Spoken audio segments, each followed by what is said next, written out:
The Republican was given as the Spirit of Sabbath in a statement broadcast of Egyptian television on the day of the Republican Festival The biography of Sheikh Dr. Ahmad At-Tayyib. Sheikh Dr. Ahmad At-Tayyib is the high priest of Sheikh Al-Azhar. He has full name Ahmad bin Muhammad bin Ahmad bin Tayyib. He was born on the 3rd of Safar 1365 Hijri, coinciding with January 6, 1946 in an area in the province of Kina, southern Egypt. And then the education of Sheikh Dr. Ahmad At-Tayyib, the first doctoral degree in faith and philosophy at Al-Azhar University in 1977. And second, master's degree in faith and philosophy at Al-Azhar University in 1971. Third, bachelor's degree in faith and philosophy from Al-Azhar University in 1969. And the last, he went to France for 6 months to conduct research at the University of Paris from December 1977 to 1978. Next, contribution Ahmad Al-Tayyib. Ahmad Al-Tayyib is the author of many books on Islamic faith and philosophy and has had a number of study and research in this aspect, and beside his native Arabic language, he speaks fluent English, and here is his review of the writings. Scientific books. 1. Critical aspect of Abu al-Barakat al-Baghdadi's philosophy. 2. Commentary on the divinity section of the book Tahdibul Kalam by Al-Taftazani. 3. Research in Islamic culture in relationship with others. 4. Introduction to the study of ancient logis. 5. Detective existence and essence of attitude books, presentation and study. 6. The concept of the movement between Islamic philosophy and Marxist philosophy. 7. The origin of the theory of science, Al-Ash'ari. 8. Investigating cause and effect of the position book, presentation and study. Next, investigation. Investigation of the message, Sahih evidence of transmission in the nature of the mind by Abu al-Barakat al-Baghdadi with introduction in French. Bismillahirrahmanirrahim. My name is Aziz Ferdinand Nirhas. I will pass on the third person. Translate. One translation of court work is book property at cited. Del lay Dr. Ibn Arabic from Persia to Arab. Enslaved. Guardianship and property account to Sheikh Muhyiddin Ibn Arabic. And in Arabic, Tarjamatul Kitabin minal Furnisiyati ilal Arabiyati bi'unwanin al-wilayatu wan nubuwatu indal Syekhi Muhyiddin Ibn Arabi. 2. French introductory translation to Index, the story of Prophet's hard work. In Arabic, Tarjamatul Muqaddimatil Furnisiyati lil Mu'jamil Mufharisi li Al-Fadi Hadisin Nabawi. Translation of the books Osman Yahya, History and Classification the Ale over D. Ibn Arabic, 2 volumes for Persia to Arabic. Translated the work of Ibn Arabic, Hard History and Classification Ibn Arabic.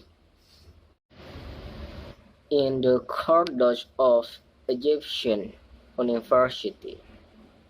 And in Arabic, ترجمة كتاب من الفرنسية إلى العربية بعنوان المؤتلفات ابن عربي تاريخها وتصنيفها and honor work.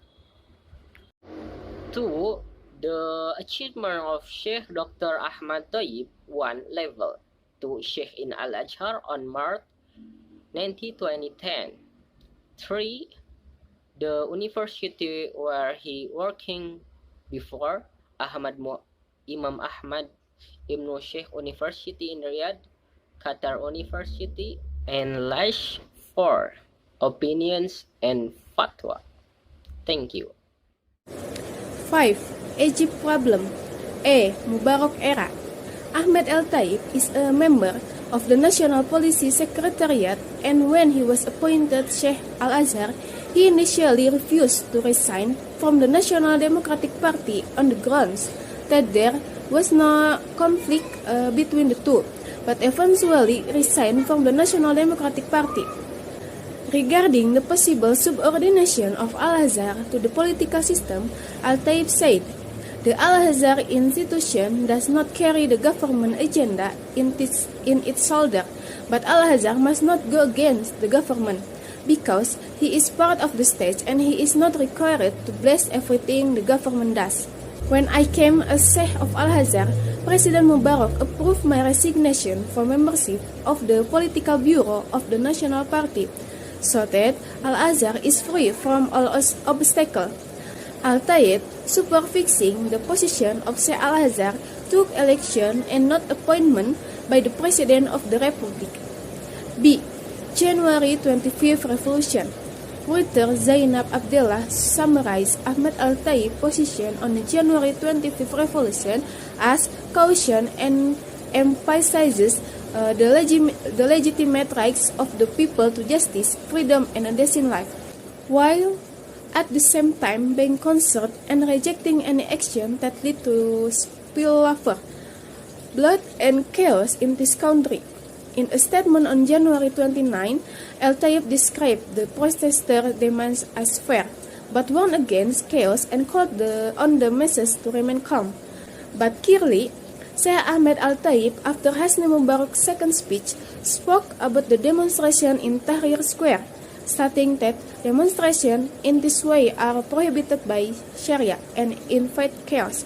He then expressed his deep regret over the clashes at the Battle of the Camels, stressed the need to immediately stop the brutal nervousness, and repeat his call for the young demonstrator for dialogue.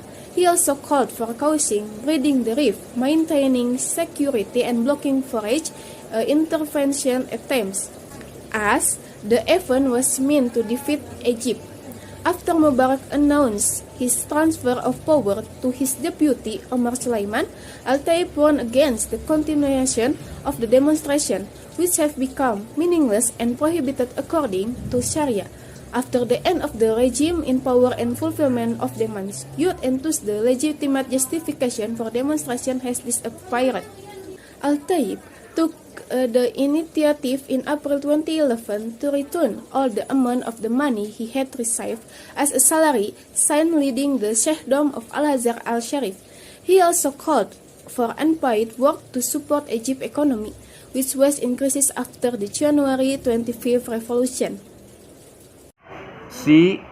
Republican Guard event and the spirit of Rabah. In a statement broadcast of Egyptian television on the day of the Republican Guard event, July 8, 2013, he offered condolences to the families of the martyrs and demanded transparent investigation of establishment of the Comprehensive National Reconciliation Committee, the announcement of a transitional timeline, media participation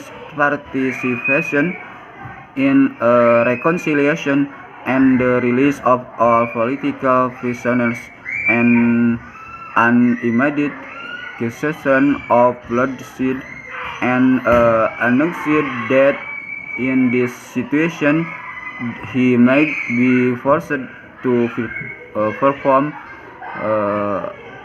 itikaf in his home, remembering the word of the Prophet to remove the Kaaba one by one is a share with Allah Almighty, then shed the blood of a Muslim unjustly. In a television statement on August 14, 2013, Al-Tayyib acquitted Al-Azhar of his knowledge of the spirit of the Rabbah seed, indicating that he had studied it on television. He stressed the sanctity of blood and that the use of force is no substitute for political solution and dialogue, recalling the hadith that the death of the world is easier with God than the blood of a Muslim. Through Al-Azhar, he announced his regret and sorrow for the victim, asking God to have mercy on them and comfort their families. He appealed to everyone to prioritize the voice of wisdom and demanded that everyone stop involving Al-Azhar in political conflict. Ahmad Al-Tayyib, a figure who tried to protect and save Muslims from the Zionists of infidels, which considered in Egypt. Ahmad Al-Tayyib also considered that protecting non-Muslims is an internal problem that the government had to take over, considering that infidels were members of other sects. Even Al-Azhar refused to restore relation with the Vatican until Pope Benedict accepted his apology, because the dialogue with the Vatican in 2011 was considered an attack on Islam. His request to protect the fidels after the Gereja bombing in Alexandria, Sheikh Al-Tayyib met for the first time with the Pope Francis 2017. With Pope Francis in 2017 to formula a piece of human brotherhood. But Sheikh Ahmad Tayyib didn't agree, because shaking hand means supporting and profiting individuals, which means a reduction in credibility of Al-Azhar.